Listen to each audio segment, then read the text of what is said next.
ನಿಮ್ಮೆಲ್ಲರ ನೆಚ್ಚಿನ ನಾಯಕರು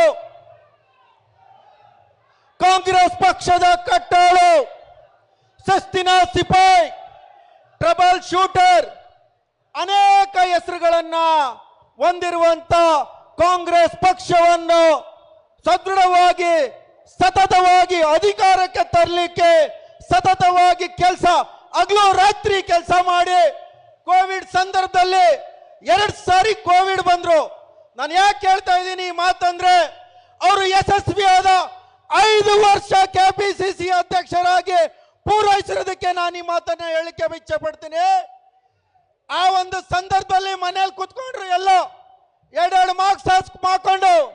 ಆದ್ರೆ ಡಿ ಕೆ ಶಿವಕುಮಾರ್ ಸಾಹೇಬ್ರು ಕರ್ನಾಟಕ ಜನರ ಉಸಿರಾಗಿ ಅವರಿಗೋಸ್ಕರ ಅವರ ಪ್ರಾಣ ಉಳಿಸೋದಕ್ಕೋಸ್ಕರ ಹಗಲು ರಾತ್ರಿ ಓಡಾಡ್ದಂತ ಈ ಕಾಂಗ್ರೆಸ್ ಸರ್ಕಾರ ಕರ್ನಾಟಕ ರಾಜ್ಯದಲ್ಲಿ ತರೋದಕ್ಕೆ ಓಡಾಡ್ದಂತ ಡಿ ಕೆ ಶಿವಕುಮಾರ್ ನನ್ನ ಗುರುಗಳಿಗೆ ನಾನು ವಿಶೇಷವಾದಂತ ಅಭಿನಂದನೆಗಳನ್ನ ಹೇಳಲಿಕ್ಕೆ ಇಚ್ಛೆ ಪಡ್ತೀನಿ. ಏನು ಈ ರಾಜ್ಯದಲ್ಲಿ 25 ಲಕ್ಷ ಅಧಿಕ ಹೆಚ್ಚು ಸದಸ್ಯರಾಗಿದ್ದಾರೆ.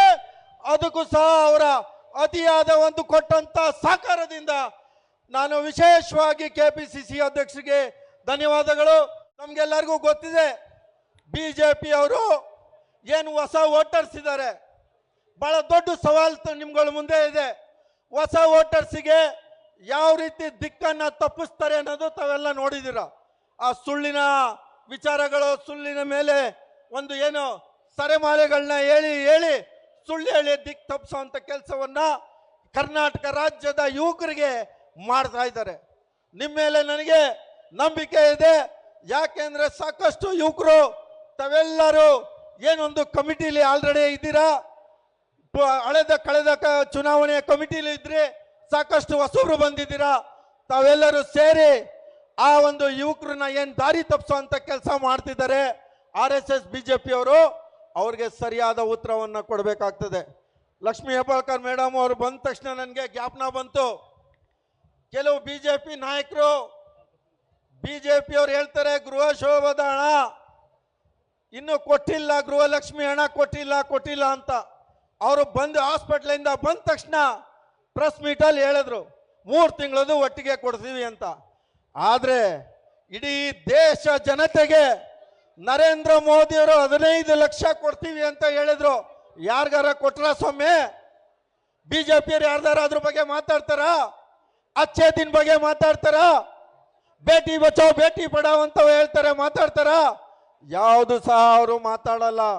ಯಾಕೆ ಅಂದ್ರೆ ಅವರು ಜನರಲ್ಲಿ ಗೊಂದಲ ಹುಟ್ಟಿಸೋದು.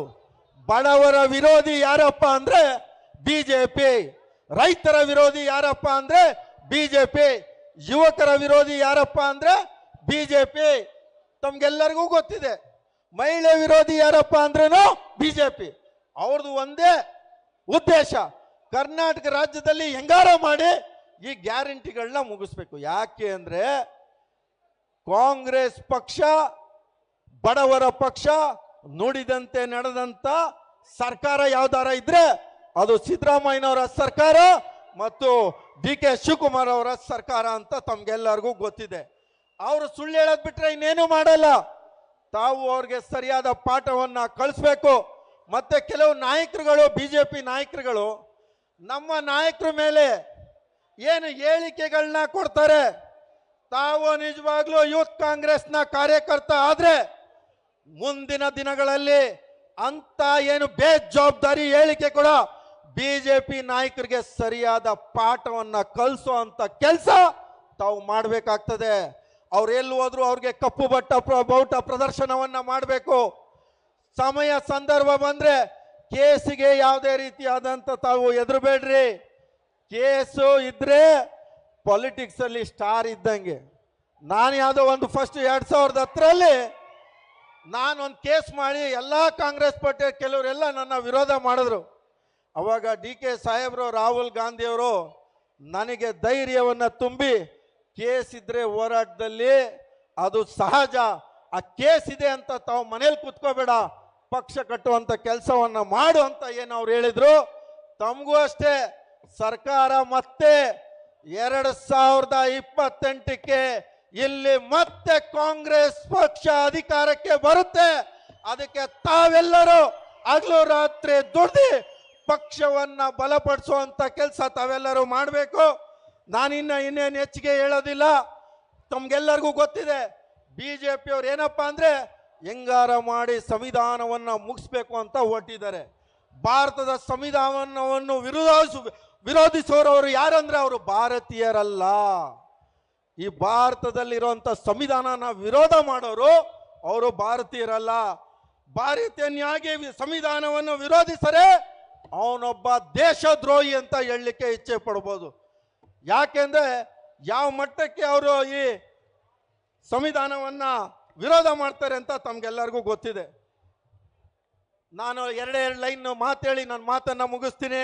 ತಮ್ಮೆಲ್ಲರೂ ಈ ಸಾಲನ್ನ, ಅದ್ಭುತವಾದ ಸಾಲುಗಳನ್ನ ಸ್ವಲ್ಪ ತಾವು ಎಲ್ಲರೂ ಕೇಳಿಸ್ಕೋಬೇಕು. ದೃಷ್ಟಿ ಬದಲಿಸಿ ನೋಡು, ದೃಶ್ಯವೇ ಬದಲಾಯಿತು. ಹವ್ಯಾಸ ಬದಲಿಸಿ ನೋಡು, ಹಣಬರವೇ ಬದಲಾಯಿತು. ವಿಚಾರ ಬದಲಿಸಿ ನೋಡು, ದೇಶವೇ ಬದಲಾಯಿತು. ದೋಣಿ ಬದಲಿಸಲೇಬೇಕಿಲ್ಲ, ದಿಕ್ಕು ಬದಲಿಸಿದರೆ ಸಾಕು, ನೀವು ಸೇರುವ ದಡ ನೀವು ತಲುಪುತ್ತೀರಾ. ನಾನು ಈ ಒಂದೆರಡು ಮಾತಿಗೆ ಮಾತಾಡಲಿಕ್ಕೆ ಅವಕಾಶ ಕೊಟ್ಟಿದ್ದಕ್ಕೆ ವಿಶೇಷವಾಗಿ ಧನ್ಯವಾದಗಳನ್ನ ಹೇಳಿ, ಕೊನೆಯದಾಗಿ ಎಲೆಕ್ಷನ್ ಆಯ್ತು ಹೋಯ್ತು, ಎಲ್ಲವನ್ನು ಬಿಟ್ಟು ಎಲ್ಲರೂ ಒಗ್ಗಟ್ಟಾಗಿ ಪಕ್ಷ ಸಂಘಟನೆ ಮಾಡುವಂತ ಕೆಲಸವನ್ನ ಮಾಡಿ, ವಿಶೇಷವಾಗಿ ರಾಹುಲ್ ಗಾಂಧಿ ಅವ್ರಿಗೂ ಸಹ ನಾನು ಅಭಿನಂದನೆಗಳನ್ನ ಹೇಳ್ತೀನಿ. ಈ ದೇಶದಲ್ಲಿ ಸಂವಿಧಾನವನ್ನ ಉಳಿಸ್ಲಿಕ್ಕೆ ಯಾರ ಒಬ್ರು ನಾಯಕರು ಹಗಲು ರಾತ್ರಿ ಈ ದೇಶದಲ್ಲಿ ಯಾರ ಹೋರಾಟ ಮಾಡ್ತಾ ಇದ್ದಾರೆ ಅಂದ್ರೆ ಅದು ರಾಹುಲ್ ಗಾಂಧಿ ಅವರು ಅಂತ ನಾವೆಲ್ಲರೂ ಎಚ್ಚೆತ್ಕೋಬೇಕು.